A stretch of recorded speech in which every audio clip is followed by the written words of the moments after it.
So thank you everyone for joining us today. It's I guess one of those topics that people either know heaps about or not that much about. So hopefully we've got a nice mix and we can use the group to kind of expand on our knowledge. So today we're talking about sex and disability, how to bring it up and then what. And I have multiple screens going here, so I hope that I'm sharing the right screen. And Nicola, I'm actually going to call on you to help admit people into the room, because once I move into the PowerPoint, I'm not going to be able to see that at all. Yeah, no problem. Yeah, cheers. And if there's any questions along the way, just interrupt. I'm very easygoing and happy to let you get from this what it is that you want to get out of it. So before we fully get in, I just want to acknowledge that I'm working from and I live on Wadawurrung land in the Darug Nation. And so I just acknowledge that, you know, the land that I work on is, always was, always will be Aboriginal land. And I want to pay respects to people, the elders, past and emerging. And I welcome any Aboriginal and Torres Strait Islander folks that are here with us today. And in terms of Indigenous sexuality, you know, we know that there's women's business and there's men's business, and traditionally this maybe isn't discussed in a public forum like we're about to do. So I want to acknowledge those cultures and that there's so much tradition and wisdom about health and identity and belonging. And I hope that we can explore sexuality together today, sensitively and respectfully. So as you are probably aware, the plan for today is that we're going to talk about sexuality and define some definitions, define some terminology. We've got a broad understanding around sexual difficulties at the end of the session. We're going to talk about the role of a psychosexual therapist and what they might add to a team. We're going to look at the PLISSIT model and what that means for you as clinicians, and develop a language for you to bring up the topic of sexuality in your work. Then we'll talk a bit about how to write a goal for the NDIS to get this funding as well. And then I'm happy to take questions and anything that might be of importance to you. But anyway, as an introduction, I am Candice.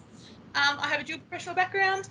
I'm an experienced social worker, but I'm also a clinical sexologist. I worked for nearly 20 years now in rehabilitation disability settings in Sydney, in rural New South Wales, in Brisbane, and now also the director of Care Rehab. He's a specialist social work and psychosexual therapy service provider. So our team includes Erin Mitchell, she's another specialist social worker that works in our team. Frankie, our social work administrator, so Frankie has a social work background as well. And then Andrew Goza, you'll be familiar with their work. Andrew's a disability awareness consultant. He is our blog and content writer. So if you want to follow this conversation a bit more on our website, on Care Rehab website, we've got a monthly blog that explores very about sexuality. So I'm going to just pause for a sec because we've got a lot of people rocking in at 5 minutes. So you got okay, Nicola, there on the admissions? Yeah, cool. Okay, so the point of why are we even meeting today? So we well and truly know that sex and disability in rehab is a neglected issue. It's been a neglected issue for more than 3 decades worth of literature. Pretty much you do a lit review. I did this one just yesterday because I was like, okay, what's the latest? Oh, look, the same. It's like 2022 publications, and the story is still very much, if patients don't tell, clinicians don't ask. And then there's just pages and pages and pages on any Google scholar sexuality disability about the unmet need that is within all neurological injury types. So the point of today is to hopefully address this issue and to help bring some confidence to you all around how to actually bring up the topic. Because the one thing that literature does tell us is that clients want to talk about sexuality and they want to talk about sexuality with their clinical teams. clinical teams are saying, oh, I don't really feel very confident to do it because I haven't had a lot of training, or I don't know if it's within my scope of practice or where the lines are.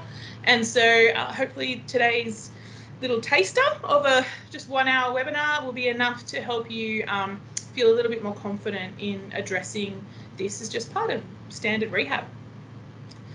So we're looking at just some definitions here to start with. So sexuality, this definition comes from the World Health Organization. You've probably seen it 100 times, but it's really an important framework for how it is that we approach sexuality. So it's a central aspect of being human throughout life.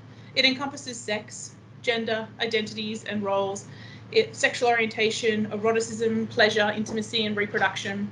Sexuality is experienced and expressed in thoughts, fantasies, desires, beliefs, attitudes, values, behaviours, practices, roles and relationships. And while sexuality can include all of these dimensions, not all of them are always experienced or expressed. And sexuality is influenced by the interaction of biological, psychological, social, economic, political, cultural, legal, historical, religious and spiritual factors.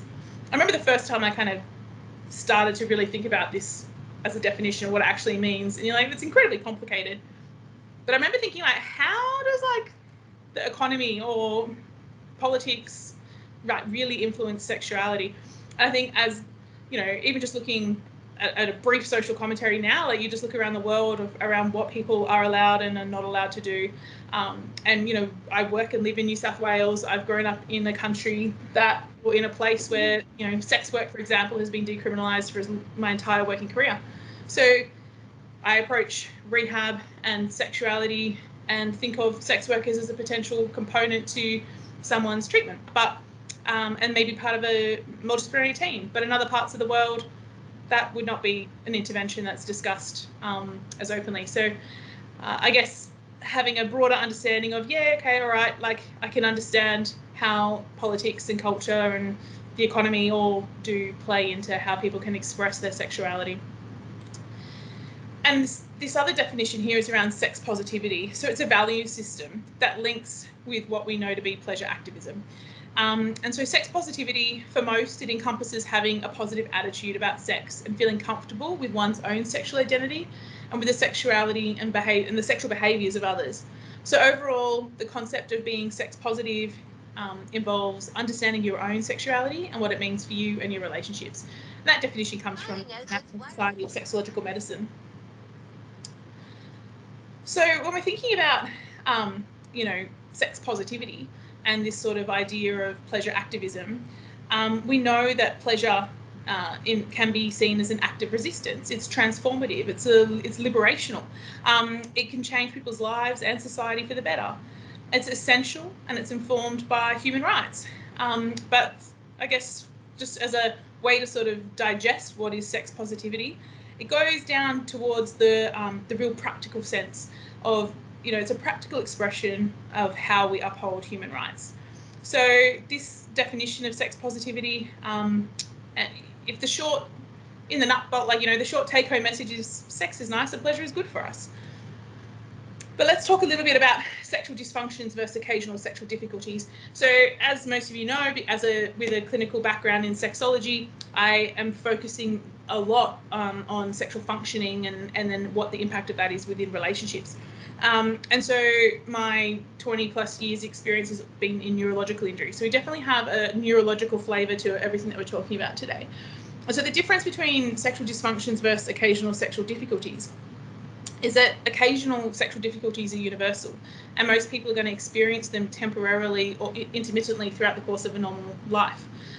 These include a lack of interest in sex, or what we know as desire for sex, problems with erection or arousal, rapid, delayed or absent orgasm, sexual pain. If these occur every now and then they're usually the result of a situational problem, like maybe consuming too much alcohol, having too much stress at work, maybe some conflict within a relationship. And most people are able to shake them off with not too many problems. And sexual difficulties, on the other hand, are longer lasting, they occur more often, and they result in much more emotional and relationship distress. So the criteria for sexual dysfunction comes from the DSM, and it's that it occurs 75 to 100% of the time and having a duration of at least 6 months. Now, when you think about neurological injury, obviously we have those that have an acquired disability, and so that timeline of 6 months it's not required, because if you had a spinal cord injury, then the timeline starts at the time of the acquisition of the disability. But something like MS that's progressive, people might have sexual difficulties occasionally, and depending on where lesions are and what's happening, that might increase. And as their MS progresses, then their sexual difficulties will increase to probably becoming a defined sexual dysfunction as opposed to just a sexual difficulty.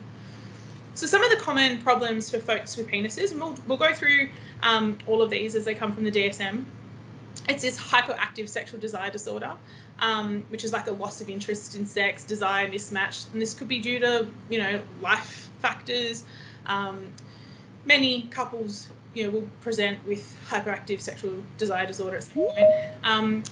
Erectile dysfunction, premature ejaculation. Premature ejaculation and erectile dysfunction are the two most common male sexual dysfunctions in the population. Delayed ejaculation or inhibited ejaculation. And then we've got sexual pain disorders, and dyspareunia in men is a contentious issue, but we're also, whilst it's not in the DSM, I always put it in, and that's proctalgia fugax, and that's the, for anyone who would be wanting to participate in receptive anal sex, this is from a broader pelvic floor dysfunction. So it pretty much means anal pain of an unknown cause.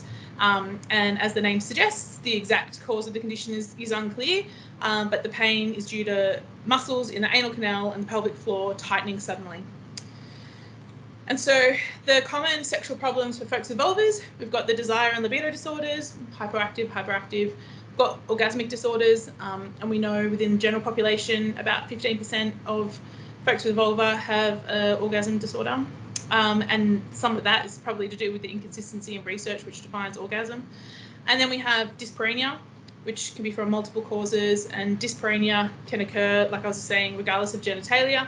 But vaginismus is exclusively a vulvovaginal issue, and that is the involuntary spasms and contracting of the muscles surrounding the entrance to the vagina.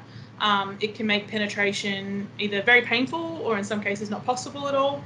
And then the same, which again, not mentioned in the DSM, but very important to consider for folks with vulvas, is the impact of endometriosis, and again, proctalgia fugax. So whilst any of the above issues affect and can have an impact on sexual functioning, current research suggests that the most common negative influences on sexuality after any neurological disability are fatigue, low mood, body image, self-esteem, side effects of medication, and communication difficulties between sexual partners. So when you think about this is all rehab stuff, managing fatigue, managing low mood, working with changed body image. These are all within the skill set of a rehab team. And so I think sometimes we might think, sexuality belongs to like a sexual health physician or like some specialist person, but the reality is it actually belongs well and truly cemented within the multidisciplinary team of a rehab and disability group of clinicians. So for those of you who are unfamiliar with the PLISSIT model, the PLISSIT model addresses sexual functioning. It's been around since the 70s. It stands for permission, limited information, specific suggestions, and intensive therapy. And so I guess, take home for you from the PLISSIT model is that at this permission giving level is really where all clinicians should be practicing from, that this ability to be able to give clients permission to raise sexual issues, to just normalise sexual difficulties and sexual dysfunctions in the context of injury or illness or acquired disability or congenital disability, and just sort of being comfortable with the reality that sex is part of being human, and some people might want to talk about it. So limited information then starts to look at specific, like maybe side effects of medication or how to manage erectile dysfunction, and starts to blend here into specific suggestions. And that the specific suggestions in the intensive therapy is where I would sit clinically and spend the majority of my time with clients looking at, after a full evaluation of their presenting problems, sort of, what is the issue, and then what are some of the pathways forward. So hopefully what we're taking from today is that at this permission giving space, you all have something to offer. So what is psychosexual therapy? It's otherwise known as sex therapy. It's a specialist holistic counselling and education around sex, sexuality and sexual functioning. It supports the development of healthy relationships with the self and others. It's non-judgmental, it's pleasure-focused, and it's person-centered. It does not involve any touch, and clothes stay on, their clothes stay on, my clothes stay on. It's not the type of, there's no physical assessment involved. And the types of things that psychosexual therapists can help with include creating and exploring a rewarding and sexual sex life as an individual or within relationships, working with and adapting to the physical limitations, body image, sexual self-expression. We do a lot around consent and improving communication around sex and relationships.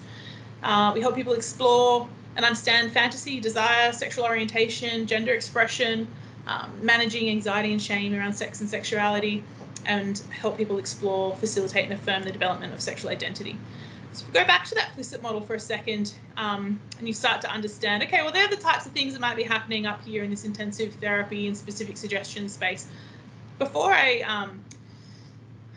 came into psychosexual therapy, I was a social worker for 20 years on the, on rehab teams, and I always felt comfortable bringing up sex, but it was sort of like, okay, now that I've brought it up, what do I do?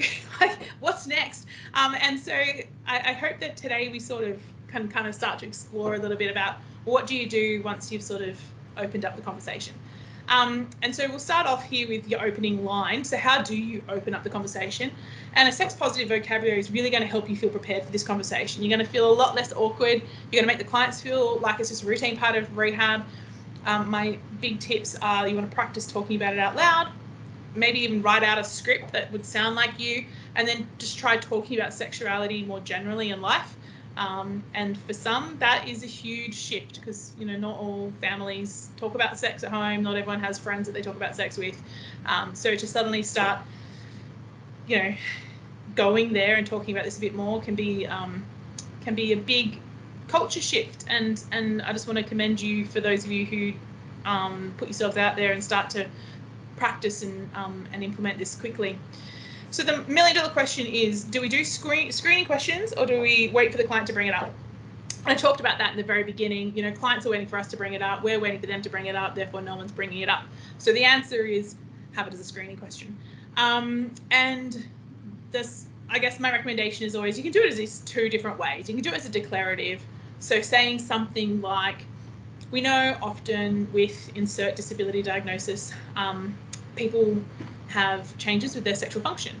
If you have any questions about that, I'm happy to talk with you or put you in touch with someone else if you'd rather to talk more about it. So it might be something like, we know often with spinal cord injury, people have changes to their sexual function, or we know often with multiple sclerosis, people have changes in their sexual function, or you get the idea. Maybe SMA, MD, like the list goes on.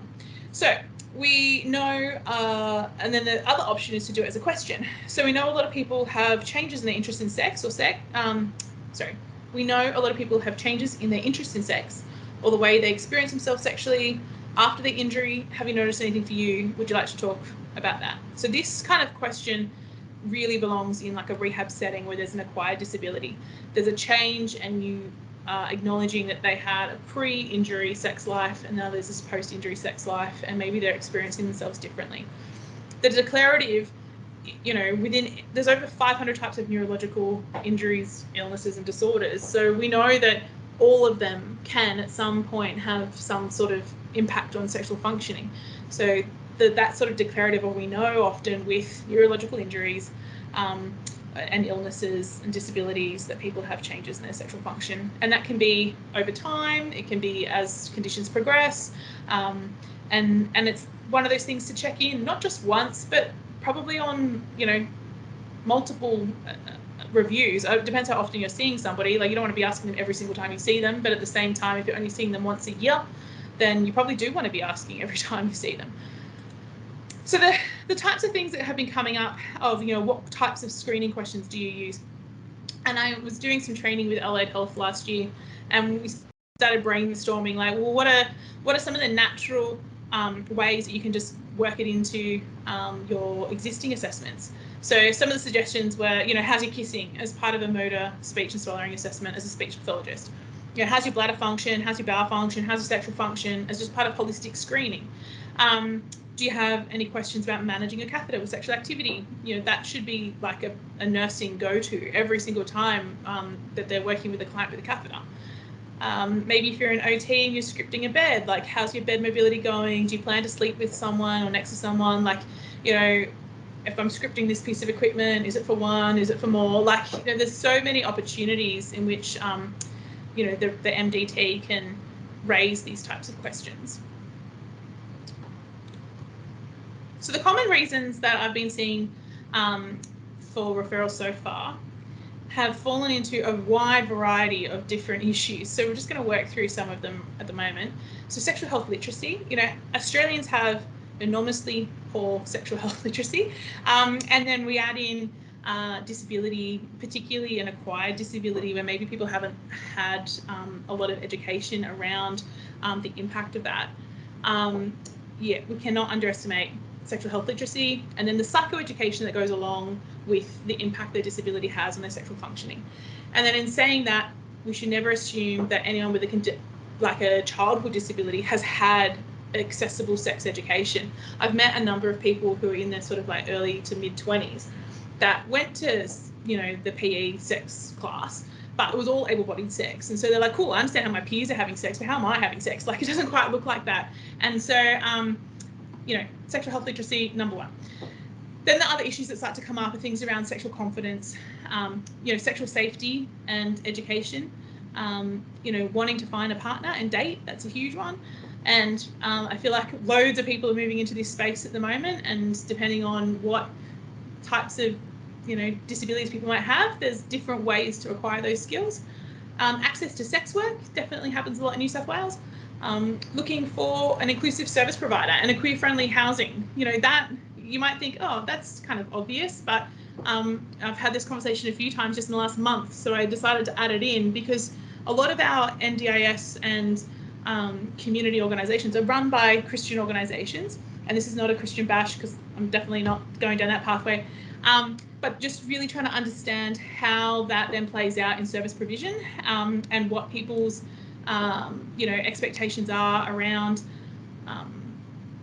you know, just their expression of their sexuality, as well as, you know, even having sexual activities and relationships within their house. So yeah, that inclusive service provider issue comes up a little bit. Of course, all the DSM-5 things that we've already talked about in terms of erectile dysfunction, premature ejaculation, delayed ejaculation, and orgasmia. Dissatisfaction with genitals, and this has come out of the context of acquired injury where there's been significant injury to genitals as well, and wanting to learn new sexual skills, and that's more adaptive sexual skills, you know, feeling like their repertoire is, maybe there's not enough things on the menu, and then some real practical things like physical positioning, assistive technology that might help to achieve some of those goals. And then we would do all of the couples counselling, you know, grief around sexual changes, how to widen a sexual script, and then post-injury sex therapy. Is there any questions about any of those? No? Cool. Okay. All right, so we've asked someone, you know, we've gone there, we've said, hey, do you have any concerns? And they've said, yeah, actually. Okay, and you're like, oh no, now what? Like, now I've asked and now what do I do? So I think this is a pop quiz. What's the major organ for sexual functioning? Anyone? The brain. The brain. Thank you. Good job. Gold star. You can all have that.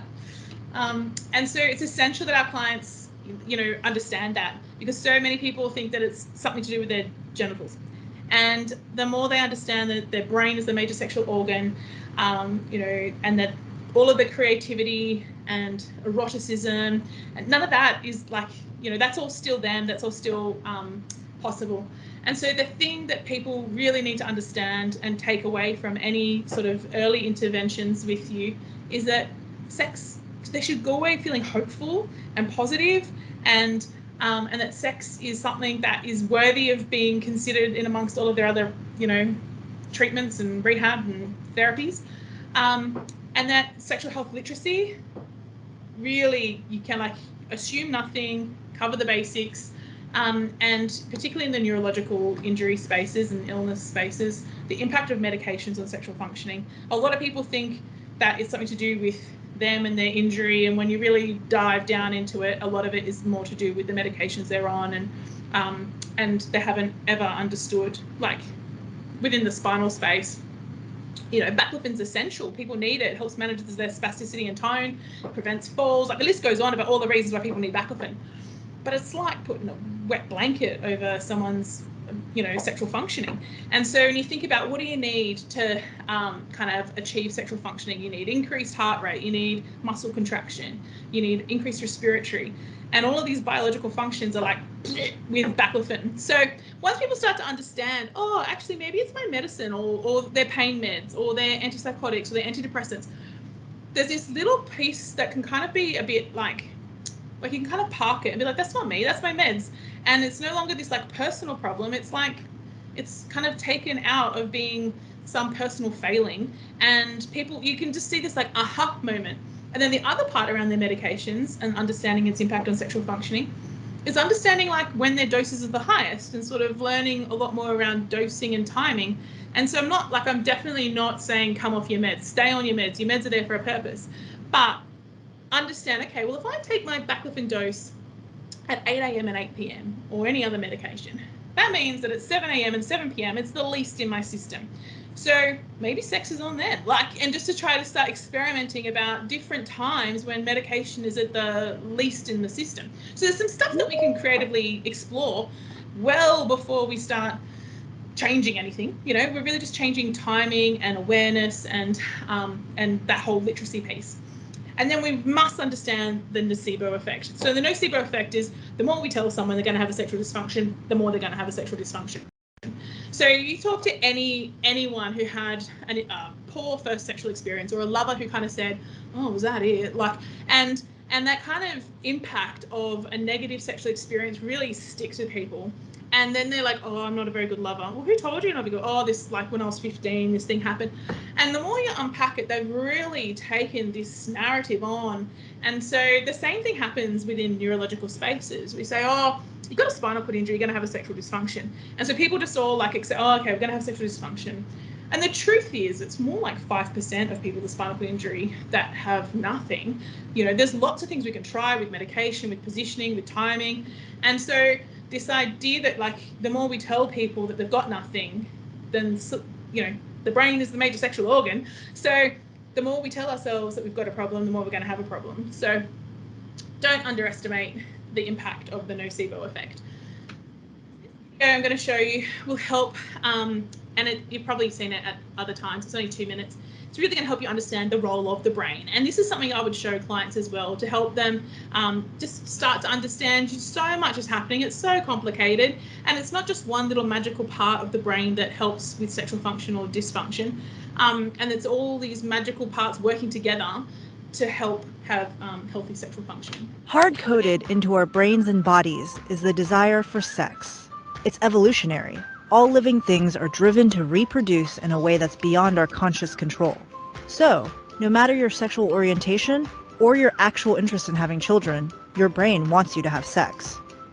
This is Your Brain On, where we explore how the world affects our brains and ourselves. When you see the object of your desire, the hypothalamus fuels your lust, stimulating the production of sex hormones testosterone and estrogen from the testes or ovaries. That's why some women report higher levels of sexual motivation around the time of ovulation, when estrogen levels are highest. As sexual activity begins and your arousal increases, your brain deactivates regions such as the prefrontal cortex, which regulates important functions like rational behavior and self-awareness. So you may feel like you're losing sense of yourself or your self-control. Meanwhile, activity in areas like your cerebellum ramps up rapidly. The cerebellum helps process emotion, making you feel connected to your partner, but it also increases muscle tension throughout your body, setting the stage for orgasm. And in the moment of climax, 30 different regions of your brain go wild. Areas like the hypothalamus and nucleus accumbens are highly active. That's why orgasm affects not only the genitals, but also speeds up respiratory and circulatory systems and tightens parts of the body, including the stomach and thighs. And your brain's reward center receives literally thousands of pleasure signals from your fully engaged nervous system. Other brain regions, like your lateral orbital frontal cortex, shut off, creating the out-of-body sensation you may feel during orgasm. This crescendo of activity lasts about 10 to 20 seconds, and then it calms quickly. The pituitary gland sends out prolactin, which creates that post-sex afterglow and a drowsy, lazy feeling. Meanwhile, within about 1 minute of orgasm, the hypothalamus also releases oxytocin, known as the bonding hormone. It's joined by other mood boosters. These can flow for up to 5 minutes. And that's why sex feels so good to your brain, even long after the big moment. That's just a publicly available video. You'll find it on, just Google it. And I think it really highlights the complexity of everything that's happening, and how when someone has injury to the brain, of course they're going to experience sexual challenges. And I think that is, people kind of go, oh, there's nothing wrong with my genitalia. It's like, that's because brain is the major sexual organ. Okay, so thinking more broadly about sex, we know that for the majority of people, sex kind of falls into these 5 basic purposes: pleasure, tension release, it's kind of how people manage their stress. Hear lots of stories of people who, wank to go to sleep, and without it, suddenly they're like, oh, I'm insomniac and I can't just chill out. So self-esteem, being the object of someone else's desire, it sort of helps people feel good. Then there's intimacy and bonding, and that video kind of explained all the reasons how sex can help enhance bonding. And then procreation. And so if people are like, okay, I'm not actually family planning, that's not an issue, I don't really want, okay, cool, now we're down to these other 4.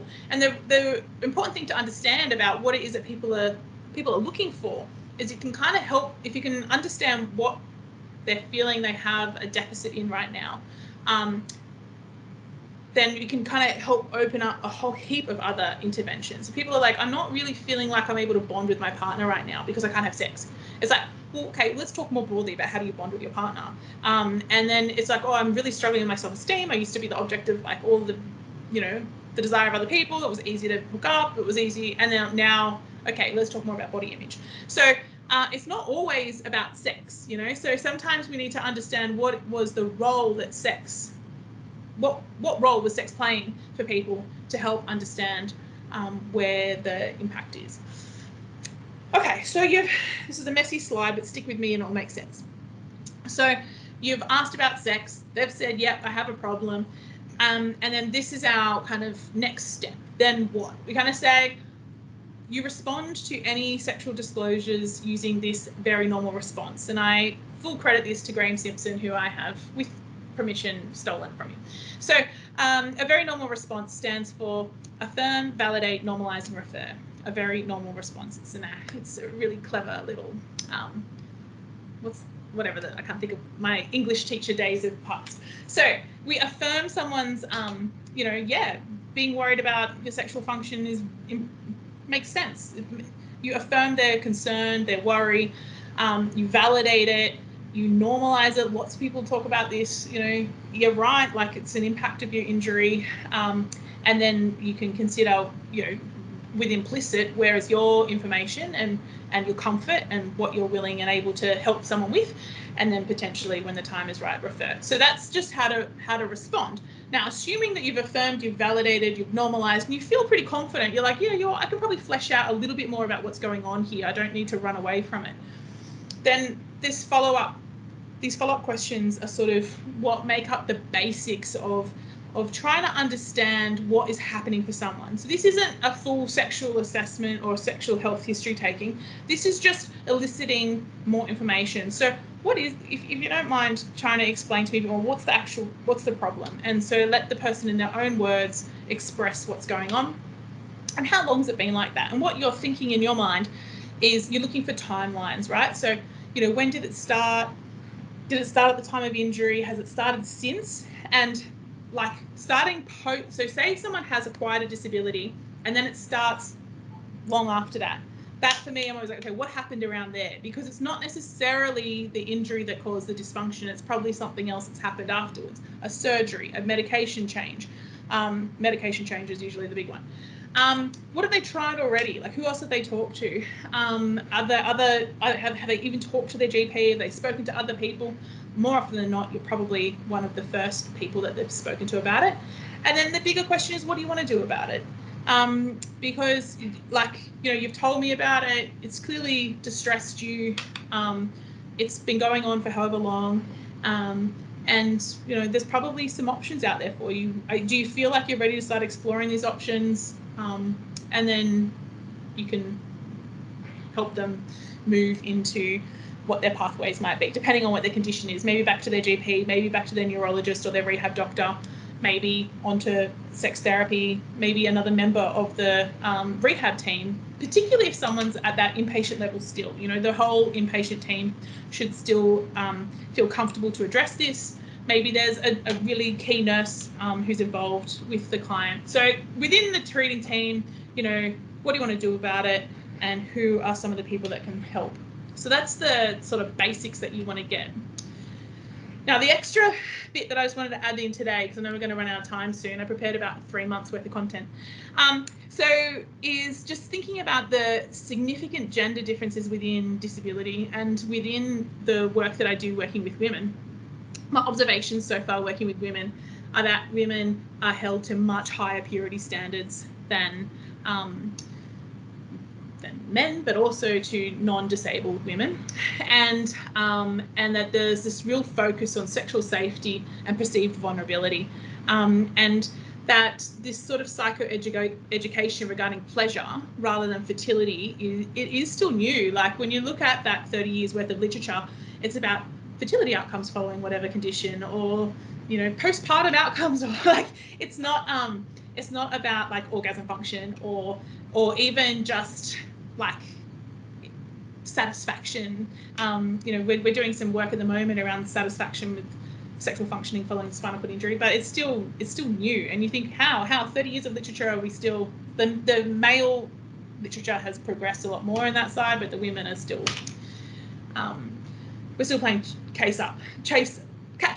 So my challenge to you all is to rip up that script, you know, bring in that sex positivity, that pleasure focused, desire and fantasy are allowed, their femininity is seen, and that in itself is like sexually, you know, it's therapeutic, it's empowering, it's healing, and you really want to start working on how do we challenge all of that ableism, sexism, and gender-based norms, particularly with women who have a cognitive injury.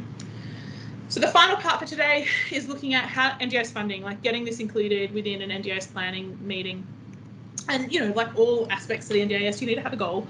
And so, you know, thinking through, okay, well, what are some kind of sexuality goals? These are just, Touching Base have got a whole huge fact sheet around how to get sex work into NDIS plan. And then in that, they've written a whole heap of sexuality goals as well. These are mine for maybe getting more into sex therapy, like if you want to kind of talk about it as opposed to sex work. So you want to, maybe the goals are to explore your sexuality following whatever injury, illness, or disability. That you want to understand, explore, and engage in sexual activities of your choosing. Maybe they want to develop the social skills to engage in and navigate dating and establishing new relationships. Or maybe they want to maintain, you know, general emotional, mental health and well-being. So at any version of that has gone down well. But I think the main thing is that some planners don't understand how disability relates to sexuality, especially neurological injuries. And so the thing that usually helps get this over the line is mentioning that the central role the spinal cord and the brain play in sexual functioning, and the nature of neurological injury and illness means that changed sexual functioning is a direct result of the injury or the illness or the disability, and that holistic rehabilitation and community reintegration includes sexual wellbeing and sexual adjustment. And so psychosexual therapy is not funded by Medicare. I think that's really important. People maybe don't fully understand that. So it's reasonable and necessary for the NDIS to fund. So people who see a sex therapist through Medicare probably are seeing either a mental health social worker or a clinical psychologist. And so they're doing that actually under a mental health care plan, and they are seeing them as registered mental health providers. Or they're seeing a sexual health physician who does psychotherapy as well, and they're seeing them as a doctor. But I'll put my Society of Australian Sexologists hat on for a second as the New South Wales Secretary. It is also not, as a sexology, as a discipline in itself, is not Medicare funded. So most people self-fund, which makes sex therapy in the community it's quite unattainable for a lot of people. But within the disability space, all of the major funding bodies, within lifetime care, workers' comp, as well as NDIS, they will all look at and consider a sexuality goal, and if therapy is part of that, then that's my encouragement as to how to word and access funding for psychosexual therapy. If you are looking for a psychosexual therapist, you would go to the Society of Australian Sexologists, find a therapist near me, and search for all of the accredited psychosexual therapists. In terms of me personally, I deliver psychosexual therapy in person on a Friday in a clinic room in West Penn Hills. It's wheelchair accessible, but the majority of my work is telehealth and in person. So depending on where the person lives, then we will come to them. So in terms of anything that's upcoming, this is my last quick plug for upcoming trainings. We're running some training aimed at families, but I know a lot of clinicians are coming as well, about talking to their child with a spinal cord injury around their sexual puberty and adjustment, and that's happening on the 13th of March, and trying to help kind of provide that accessible sex education. And then we're doing toys, tools, and assistive technology online. So this is all about the assistive tech part that can help, particularly neurological injuries, and that's on the 6th of June at 10:30. If there's anything specific that you want, feel free to email me, and I'm sure I can do something later in the year. And then the upcoming things we have for clients. So this is a joint venture with Insight Rehab. Jason Bransby Bell is a speech pathologist. We're running a dating with confidence group. It's 4 weeks. It's very much focused on the skills. It's role play driven. It's in person. And then Erin Mitchell, my social work colleague, and I, we're doing the 7 Principles for Making Marriage Work, which is based on John Gottman's work from the Gottman Institute. We've added a little tweak to some of it to really focus on making marriage work after ABI, acquired brain injury. And so that's aimed at couples. It's a 5-hour workshop later in April. And then we're running the sexuality retreat at Sargood. So for those of you who don't know, Sargood's a specialist disability accommodation over at Collaroy. It's a beautiful location. It is for people who have a spinal cord injury. So that's a 4-day retreat designed to help learn some new sexual skills. We're doing like erotic massage, tantra, breath and energy work, that type of stuff. All non-penetrative, non-medical interventions. So that's what that weekend is looking at. So the plan for today was to define sexuality and have a broad understanding of sexual difficulties. I think we've done that. Understand the role of a psychosexual therapist. Talk about the PLISSIT model, what that might mean for you and where you are feeling comfortable. Help you develop your language to bring up the topic and understand how to get sexuality goals into an NDIS plan. So I think we ticked all the things we planned to do. But I am yours for another 15 minutes. If there's any questions that you might have, I'm happy to take them.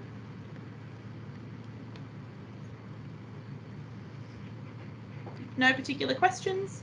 Maybe you can help me with, what are you taking from today? Is there anything that's still sitting with you?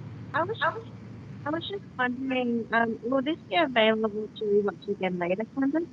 Yeah, Bella, you can just email me if you want the link and I'll send it to you. But amazing. I'm not going to group email everyone.